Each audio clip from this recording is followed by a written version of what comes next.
Ndugu zangu wa Kiburugwa, ndugu zangu wa Mbagala, awali ya yote na mimi nianze kwa kumshukuru Mwenyezi Mungu kwa kutujalia Jumamosi ya leo kuja hapa kwenye mkutano wa hadhara wa kuwanadi wagombea wetu.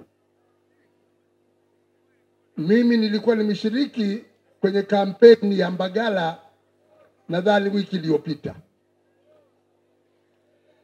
lakini niliposikia leo mpo Kiburugwa na mgombea akanieleza kama una nafasi unaweza kuja,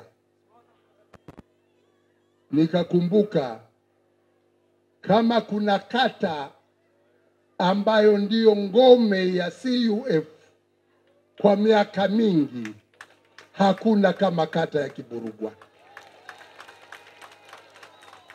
Kiburugwa imekuwa mstari wa mbele katika kudai haki sawa kwa wananchi wote. Kuna nyakati pamoja na wizi wa kura, serikali za mitaa ilikuwa tunachukua mitaa yote ya Kiburugwa, na wananchi wa Kiburugwa wana kila haki, wana kila sababu ya kudai haki, ya kudai mabadiliko. Na mwaka huu tuna bahati, tuna mgombea udiwani mtu wa watu, tuna mgombea ubunge mtu wa watu, na tuna mgombea uraisi mtu wa watu. Ndugu zangu, katika mkutano huu, kwa sababu nipo Kiburugwa, nahitaji nikumbushe historia, nikumbushe historia ya nchi yetu, kwamba huu umoja wa kitaifa tunauzungumza, watu ambao walikuwa mstari wa mbele katika kuleta umoja wa kitaifa ni ndugu zetu wa pwani hii ya Tanganyika, pwani hii ya Tanzania. Mwalimu Nyerere alipokuja Dar es Salaam anafundisha Pugu, wenyeji wa Dar es Salaam, maalwatan wa Dar es Salaam, watu maarufu wana vipato vyao vya uhakika, wakamuona Mwalimu ni mtu ambaye ana elimu nzuri, anafaa kuwa kiongozi, wakamkaribisha, wakampa fursa ya kuwa kiongozi wa Tanganyika African Association taa, na baadaye ikaanza TANU. Ni wananchi wa pwani ndio waliokuwa wepesi kuwakaribisha wananchi wengine waliotokea bara kuunda chama cha kuweza kugombea uhuru wa Tanganyika.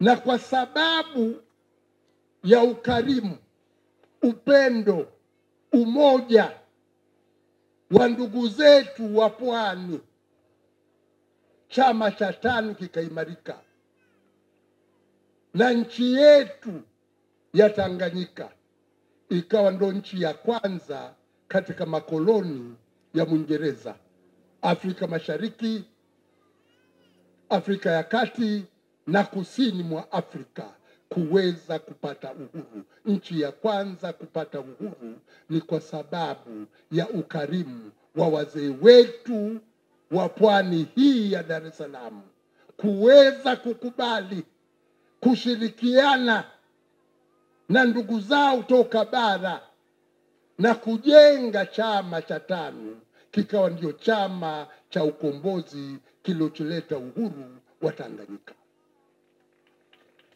Kwa hiyo nawashukuru sana ndugu zetu wa Pwani. Hii historia tunapaswa kuifahamu, na kama tunavyokumbushwa tulivyokuwa tunadai uhuru, tulikuwa tunaeleza tupate serikali ya Mtanganyika tuweze kupambana na maadui wakubwa watatu.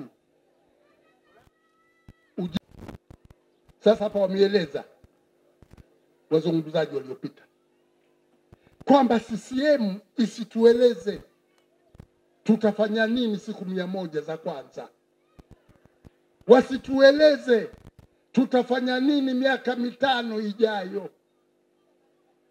Kwanza watueleze hawa maadui watatu ambao ndio ilikuwa sababu ya kupambana na mkoloni. Nini hali ya umasikini Mbagala hii? Nini hali ya umasikini Kiburugwa hii? Wangapi hapa wanafunga bila kunuia? Unakutana na vijana wanazeeka kabla ya wakati wao.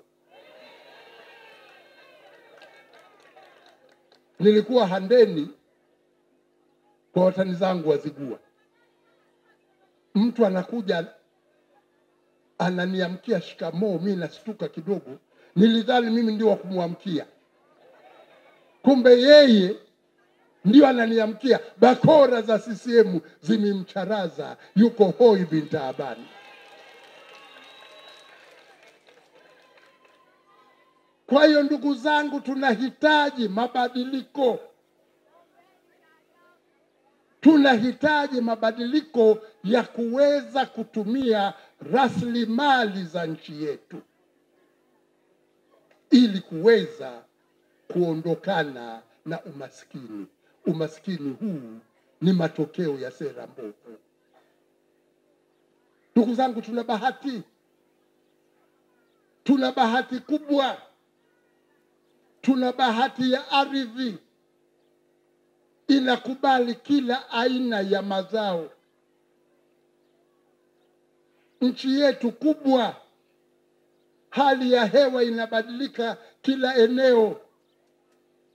Kuna maeneo yanakubali mpunga, kuna maeneo yanakubali mahindi, kuna maeneo yanakubali muhogo, kuna maeneo hata ngano inakubali Tanzania. Nchi yetu imejaliwa kuwa na matunda ya kila aina. Nchi yetu imejaliwa kuweza kustawisha mbegu za kila aina: alizeti, ufuta, karanga. Nchi yetu ni ya pili katika bara la Afrika kwa idadi ya ng'ombe. Leo ukienda supermarket unakuta kuna maziwa yanatoka nje ya nchi.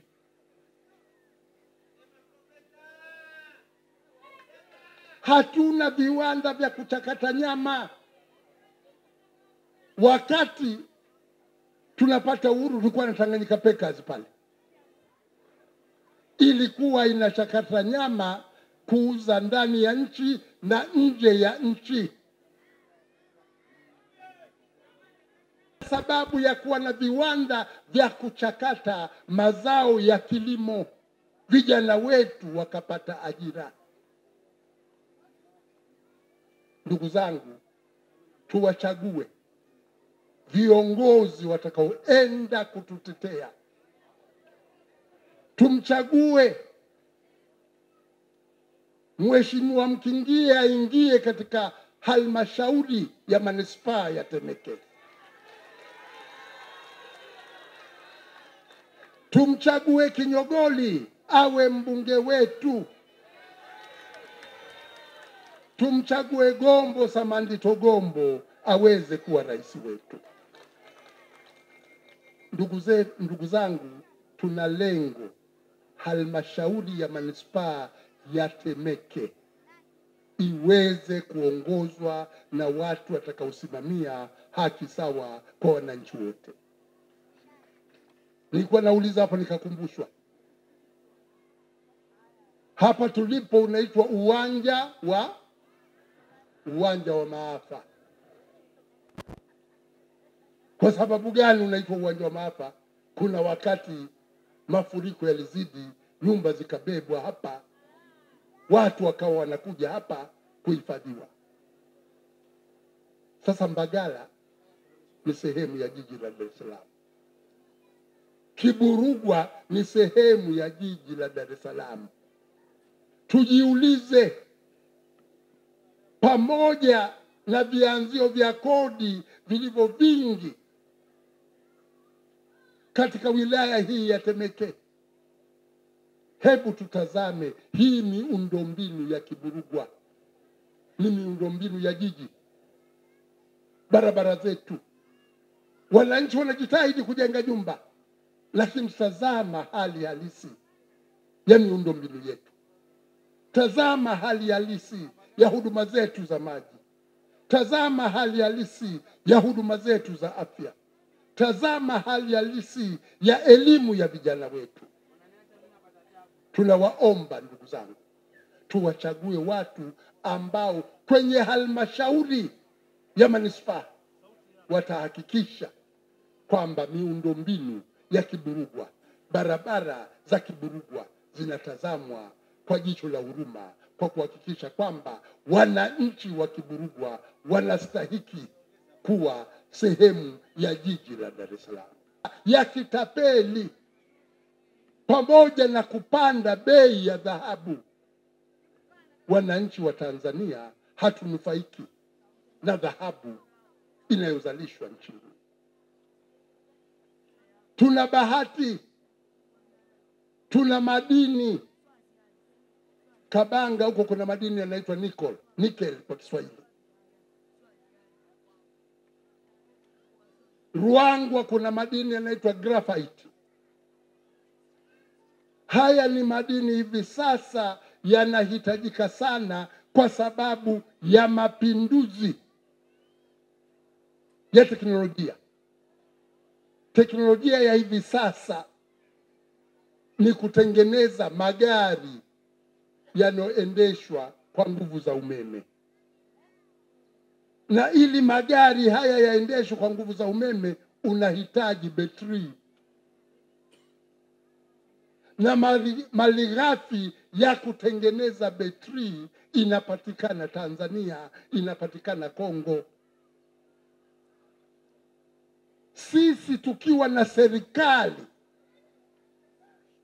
iliyo bora, isiyokuwa na rushwa, tunaweza kuwa na mikakati ya kuhakikisha tunatumia madini haya kuanzisha viwanda vya kutengeneza betri za umeme, vijana wetu wakapata ajira. Ndugu zangu, tunahitaji tulete mabadiliko. Inawezekana kama una serikali yenye mipango mizuri. Na ndio maana tunahitaji tupate wabunge waadilifu. Wabunge watakaokwenda ndani ya bunge na kuhakikisha kwamba serikali yoyote itakayokuwa madarakani inatumia vizuri rasilimali za nchi kuweza kuinua kipato cha mwananchi wa kawaida. Katika ilani yetu ya uchaguzi, chama cha CUF kina sera ya kipato cha msingi ni haki ya kila Mtanzania. Kipato cha msingi ni haki ya kila Mtanzania. Tunahitaji alau tuanze na wazee. Leo hii wazee vijana wao hawana ajira, wazee wanaajirika. Tuweze kuwa tuna utaratibu wa kuwapa pensheni wazee wetu. ili alau katika maisha yao ya mwisho waweze kuishi kwa staha. Ikiwa una matumizi mazuri ya fedha za umma, ikiwa una utaratibu mzuri wa kukusanya mapato, unaweza ukaanzisha utaratibu wa kuwalipa pensheni wazee kama kipato cha msingi. Haya ni mambo ya msingi kabisa. Ndugu zangu wa Mbagala, teknolojia inabadilika. Nilikuwa nasoma kitabu cha mwanateknolojia mmoja anayefanya kazi hivi sasa na kampuni ya Microsoft. Anaitwa Mustafa Suleiman. Ni Mwingereza huyu. Anaandika kuhusu mabadiliko ya teknolojia na uwepo wa artificial intelligence au akili mnemba kwa Kiswahili cha siku hizi, kwamba wataalamu wa mambo ya kompyuta wameweza kutengeneza program ambazo zinaweza zikafanya utafiti unauliza swali, ile programu yenyewe inafanya utafiti wa maandishi yote yaliyopata kuandishwa, halafu inakupa jibu.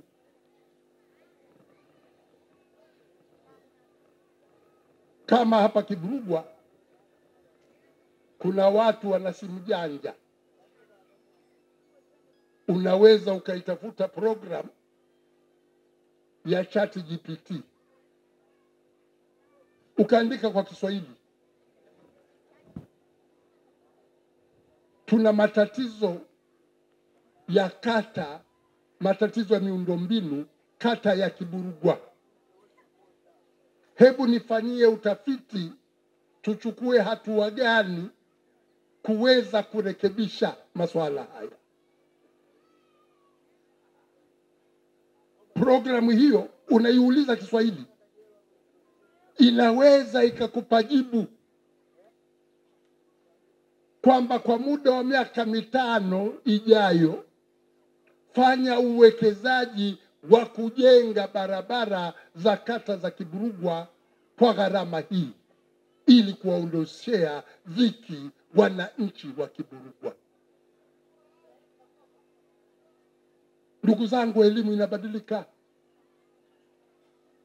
Tunahitaji kuwekeza kwenye elimu ya vijana wetu. Na mimi toka 95-2000 nilikuwa naeleza hili, kwamba matumizi ya kompyuta ni kama vile mtoto unamfundisha lugha. Mtoto mdogo mwepesi sana kujifunza lugha, lakini mtu mzima ni mzito. Mnyamwezi ukimleta Dar es Salaam hapa ukampeleka Kisarawe, anaweza akajua Kizaramu haraka mtoto mdogo. Haidhuru Kizaramu, jamaa zangu wa Zaramu hauwezi ukamteta mtu. Mimi Mzaramu akizungumza kwa kujua tu Kiswahili, unamsikiliza Mzaramu, unajua anazungumza nini. Mzaramu hawezi kukuteta kama unajua Kiswahili. Lakini watoto ni wepesi sana kujifunza lugha. Kwa hiyo ni muhimu katika shule zetu tuweze kupenyeza elimu ya kutumia kompyuta. Shule zetu za msingi ziunganishwe kwenye mtandao. Ajira zinazokuja, ajira nyingi zitaendana na matumizi ya kompyuta na matumizi ya akili mnemba. Tuwekeze kwenye elimu, na elimu bora iwe ni haki ya kila Mtanzania. Ndugu zangu, lazima Mtanzania awe na haki ya kupata elimu iliyo bora. Teknolojia inabadilika. Unaweza ukawa Kiburugwa hapa, unayo kompyuta yako, umejiunganisha katika mitandao, unamfanyia kazi mtu yuko Arabuni, unamfanyia kazi mtu yuko Marekani, unamfanyia kazi mtu yuko China, kwa kutumia kompyuta na mtandao. Lazima tupenyeze elimu iliyo bora ya matumizi ya kompyuta. Tuwekeze kwenye afya. Huduma za msingi za afya ziwe ni haki ya kila Mtanzania. Tuhakikishe watoto wetu wanapata lishe bora. Kina mama wajawazito wanapata lishe bora. Na hili kila siku nalirudia. Wataalamu wa mambo ya watoto wanasema siku 1000 za mwanzo ndio siku za msingi katika maisha ya mtoto. Miezi 9 ndani ya tumbo la mama yake na miaka 2 ya mwanzo. Mtoto ndio anajenga kinga ya mwili, anajenga maungo yake, anajenga akili yake. Serikali inayojali, serikali ya haki sawa kwa wote, itawekeza kina mama wajawazito bila kujali kipato chao, waweze kuwa na uhakika wa lishe bora, waweze kupata virutubisho. Watoto wachanga waweze kupata lishe bora kupitia kwa kina mama zao. Haya yanawezekana tukiwa na serikali inayojali. Na serikali inayojali ni serikali inayotokana na mfumo bora wa demokrasia. Ilani ya uchaguzi ya chama chetu cha CUF inaeleza kwamba ikiwa tutachaguliwa, sisi tutaunda serikali ya umoja wa kitaifa. Tukimchagua Mheshimiwa Kinyogoli na sisi tumepata serikali, ataingia katika kabineti, ataingia katika baraza la mawaziri, lakini tutakuwa na serikali ya umoja wa kitaifa. Kwa nini tunahitaji kuunda serikali ya umoja wa kitaifa? Tunaunda serikali ya umoja wa kitaifa ili kwa pamoja tuweze kutimiza lengo letu la kupata katiba yenye misingi mizuri ya demokrasia.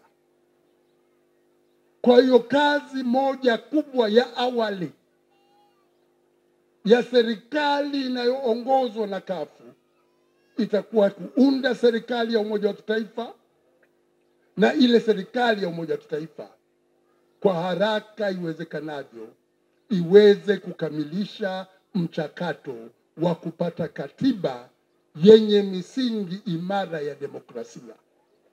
Katiba ambayo itawafanya viongozi wa kisiasa kuwa ni watumishi wa umma, wanawajibika kwa wananchi. Wananchi ndio mabosi wa viongozi wa kisiasa, na sio kwamba wao wawaendeshe wananchi. Tuweke katiba iliyo nzuri yenye misingi ya demokrasia inayotokana na maoni ya wananchi.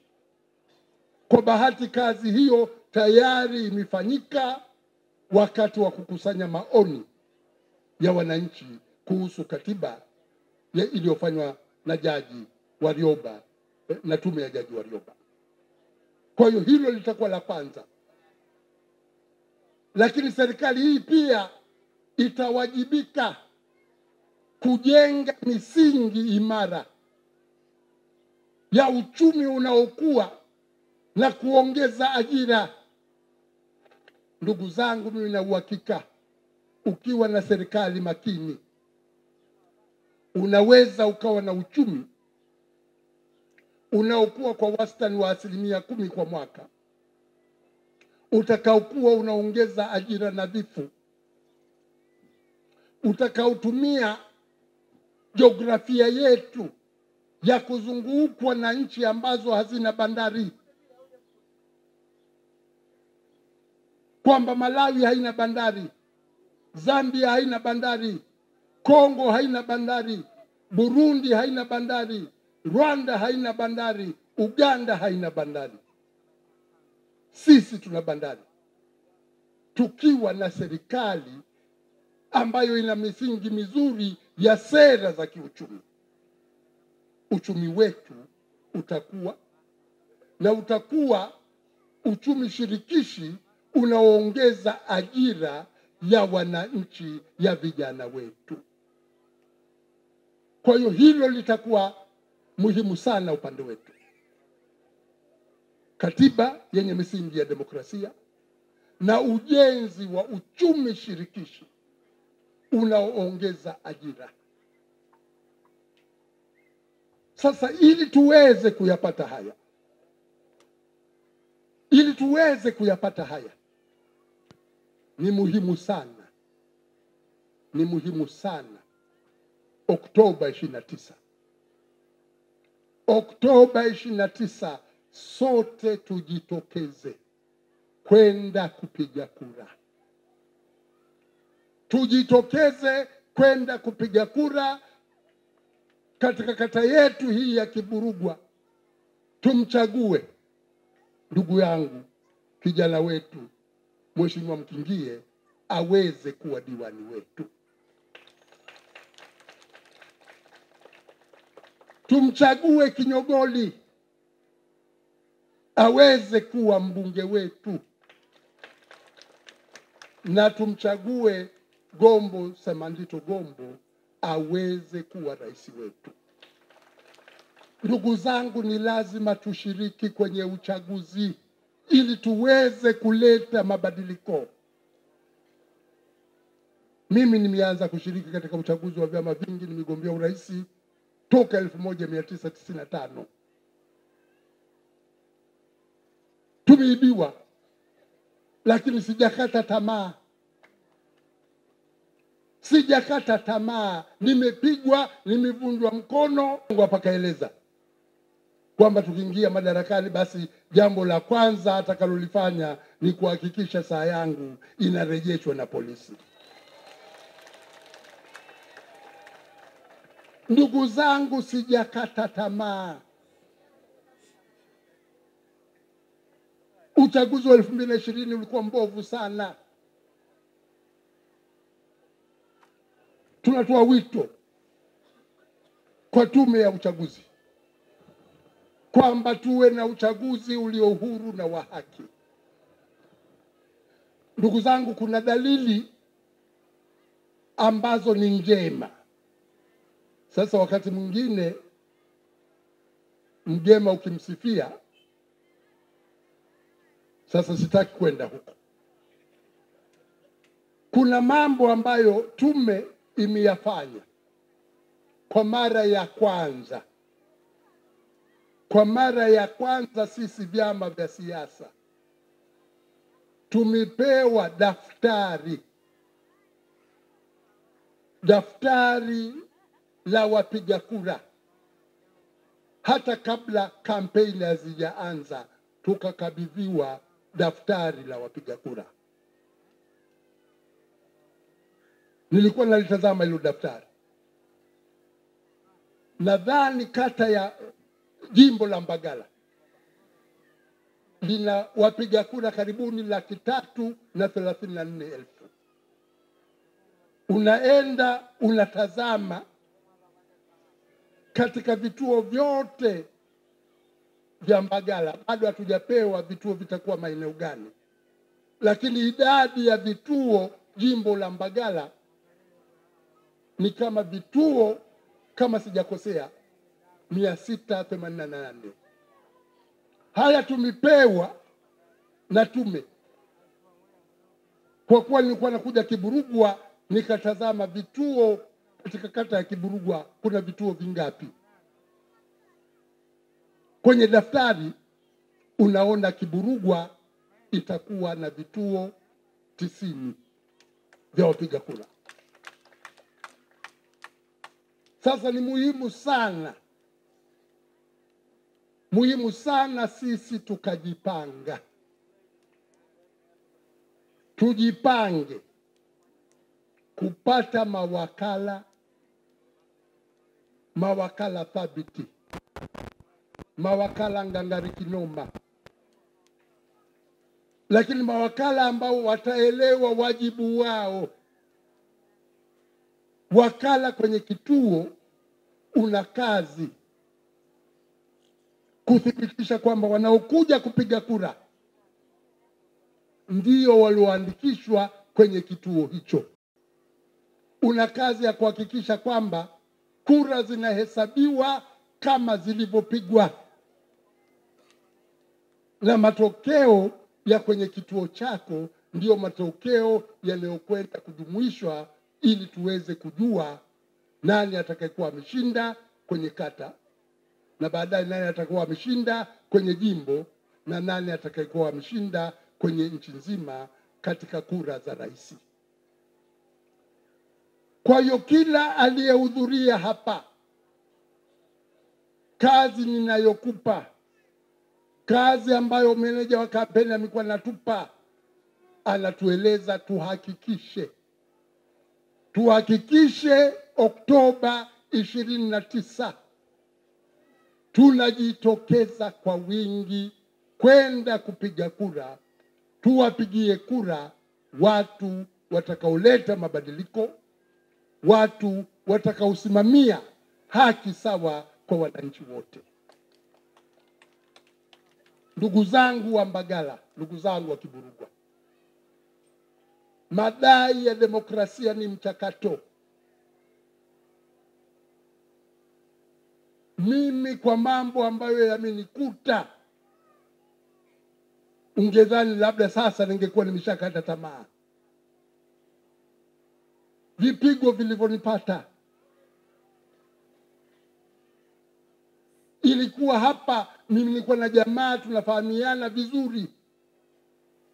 Baada ya kuingia kugombea urais, jamaa yako ulikuwa unamfahamu vizuri, akikuona unakuja anakata kona yasije yakamkuta makubwa. Baadaye wengine wanaona bwana, yale unayoyadai kwa kweli ni mambo ya msingi. Watanzania sisi wenyewe ndiyo tutakaoleta mabadiliko. Na hapa kijana wetu kaeleza, na ndugu zangu wa polisi, polisi msimamie haki. Polisi msimamie haki. Na hao wanaochana mabango yetu, huyu mgombea ubunge wa CCM, kwanza ashukuru. Na mimi ndio nimeanza kwa kuwashukuru watu wa Pwani. Mheshimiwa Kakulu, nikuulize,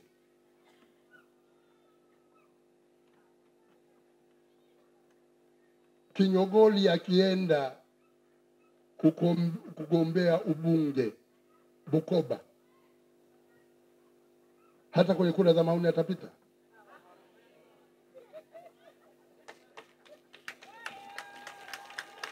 Atapita kwenye kura za maoni? Na ndio maana mimi nawashukuru sana ndugu zangu wa Pwani kwa ukarimu wao. Sasa wewe usianzishe vurugu. Watu hawa wanataka amani. Usitumie umasikini wa watu ukaona hapa visenti vidogo vidogo kwenda kuchana mabango ya Kinyogoli, kwa sababu huwezi ukamshinda Kinyogoli.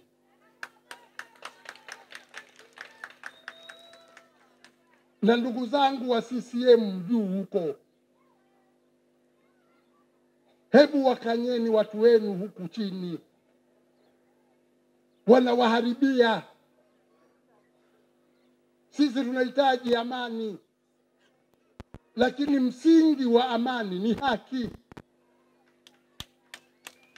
Ukihitaji amani ya kweli, pawepo na haki. Kwa hiyo hatuhitaji vurugu, tunahitaji tujenge hoja. Nimezungumza hapa, mgombea wetu wa urais anazungumza, hana matusi, anaeleza sera. Na tunatoa wito kwa tume ya uchaguzi, swala zima la mawakala liwe wazi. Mawakala,